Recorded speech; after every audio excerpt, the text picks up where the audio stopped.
Hello, Algebra 2 High Honors. Let's go over these SAT problems. So in question number 34, it gave you a point, 2, 5, and told you that the point lied on the function f of x equals k minus x squared. And you needed to figure out what k was. Well, in an ordered pair, you have an x value and a y value. And a y value is the same thing as an f of x value. So knowing this, I put both of those values into the function they gave me. So I substituted 5 in for f of x and 2 in for x. I then simplified the 2 squared and I got k minus 4. I wanted k to be by itself, so I added 4, and it turns out that k is equal to 9. In question number 3, what are the solutions to the quadratic equation? I noticed that all three terms had a greatest common factor of 4, so I decided to try factoring the equation.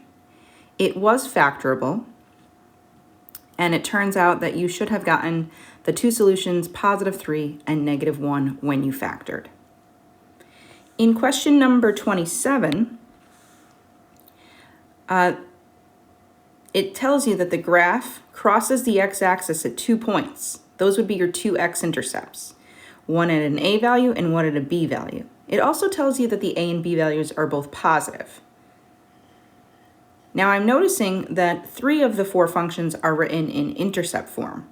The fourth function, option D, is actually not even quadratic, so I knew that option D was not going to be my answer choice. And since I'm looking for both of the x-intercepts to be positive, I went ahead and applied the zero product property to the ones that were in intercept form. And it turns out that only option A has two x-intercepts that are positive, because you would do x minus a equals 0 and x minus b equals 0. I would then add a to each side, so x would equal positive a. I would add b to each side, and x would equal positive b. In option B, you would end up with a negative a and a negative b. And in option C, you would end up with a positive a, but a negative b. So option A was the only one that worked. In question 30, it says we have the quadratic function y equals x squared minus a. And I'm noticing that a, b, c, and d are written in intercept form. So I went ahead and plugged in a number for a so I could try and see what it would look like if I used actual values instead of just a general constant term. So I chose 16 for a, and then I tried factoring it. And so in order to multiply to negative 16, but add to a b value of 0, because this would be the same thing as x squared plus 0x minus 16, I knew that the options that would, the factor pairs of 16 that would add to 0 would be 4 and negative 4. And so that ends up being the square root of 16 is 4, and that would be option B.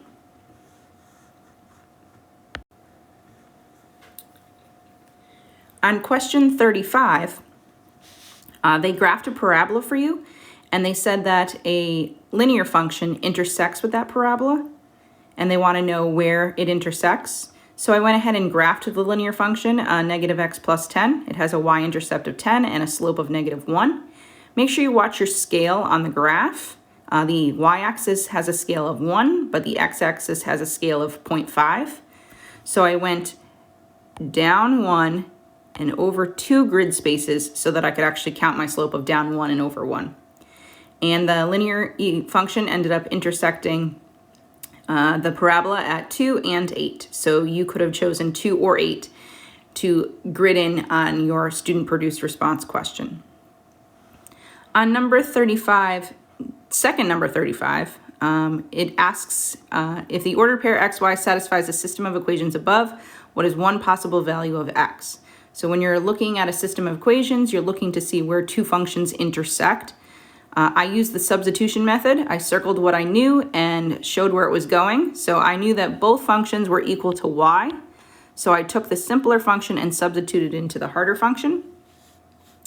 And I ended up with this equation, 4 minus x equals x squared minus 4x plus 4.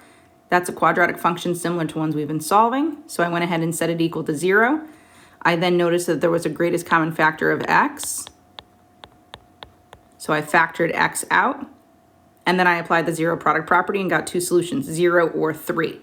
Now it says what is one possible value of x? So you would have gridded in either 0 or 3 in your student-produced response gridded. Number 34 is very similar to number 35. It gave me two functions and asked where they intersect.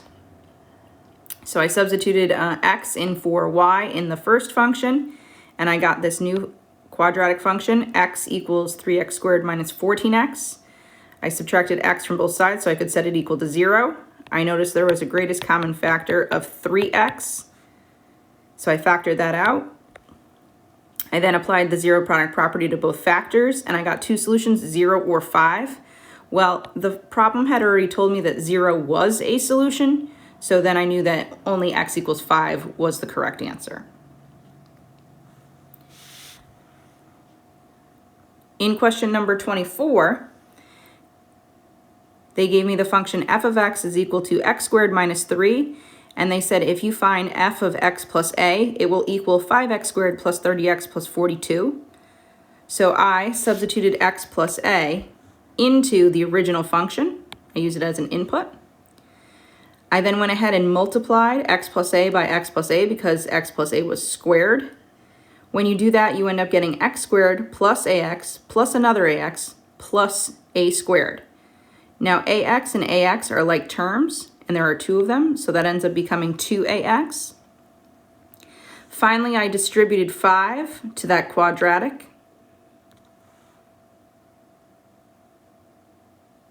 And then I went back to the original problem where it told me the answer, that when x plus a is substituted into the function, you end up with 5x squared plus 30x plus 42. So I lined up my like terms. So here's my a value, 5x squared and 5x squared. Okay, that worked out. Here's my b value, 10ax is supposed to equal 30x, and 5a squared minus 3 is supposed to equal 42. Between the two terms that were unknown, I felt like 10ax equals 30x was a little easier to work with. So I set that into an equation, and I ended up solving for a, which was equal to 3, which is option C.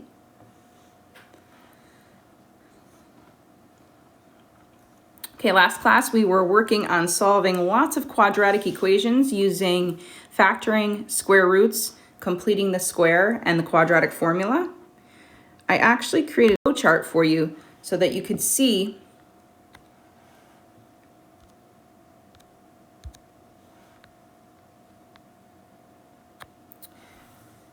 when each of the methods is more efficient. So when you are solving a quadratic equation, the first question you should be asking yourself is, what form is the equation in?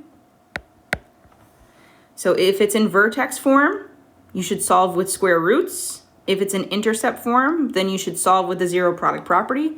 And if it's in standard form, you have a few more questions you need to ask yourself. So the first thing you should check for a standard form equation is it factorable?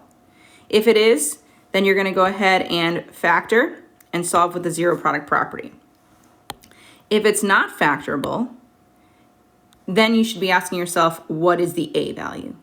If your a value is equal to 1, then you're going to ask yourself what the b value is based on completing the square. If the b value is an even number, then I suggest completing the square, because then you won't have to work with very many fractions. Because remember, when you use completing the square, it's going to be x plus b over 2 equals your value. B over 2 is much easier when b is an even number. If your b value is an odd number, then I suggest you solve with the quadratic formula. Now, if your a value is not equal to 1, then you should go into the quadratic formula if it's not factorable. So knowing this, let's go and look at the equations from last class. 2x squared plus 5x minus 12 was equal to 0. Based on the work that we had to do with a lot of fractions in completing the square and the quadratic formula, factoring and the zero product property was the most efficient method to solve this equation.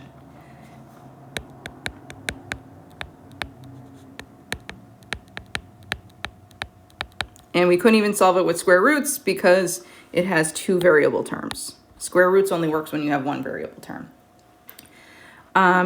Question number 2, negative 2x squared plus 32 equals 0. We could use all four methods, but it turns out solving with square roots was the fastest, and that's because there's only one variable term.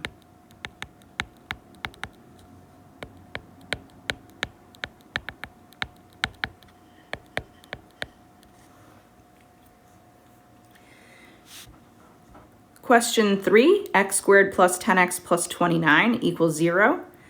It was not factorable. We could not solve it with square roots. I would say completing the square was the fastest because my b value is an even number. So the a value is equal to 1 and the b value is equal to an even number. You might think that the quadratic formula is easier for this equation because you're better at the quadratic formula. You just have to substitute the numbers in. But I personally think that completing the square is faster because of those two things. The a value is equal to 1 and the b value is an even number. Question number 4 was only able to be solved with square roots because there's only one variable term and it's in vertex form.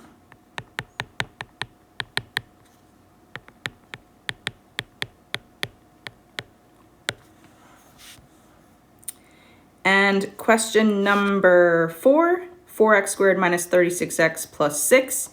You probably tried factoring it, saw that it had a greatest common factor of 2, but then you couldn't do anything after that. And it turns out that the quadratic formula was going to be the easier method because you would have had to then work with a few fractions if you tried completing the square. And that's because the a value does not equal 1. And it's in standard form. It's not factorable. And is in standard form.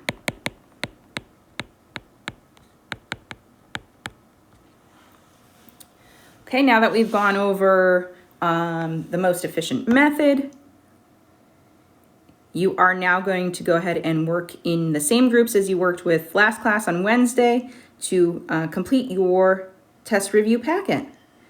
Reminder, I will be after school on Monday. If you need any extra support, happy reviewing. Use your teams effectively.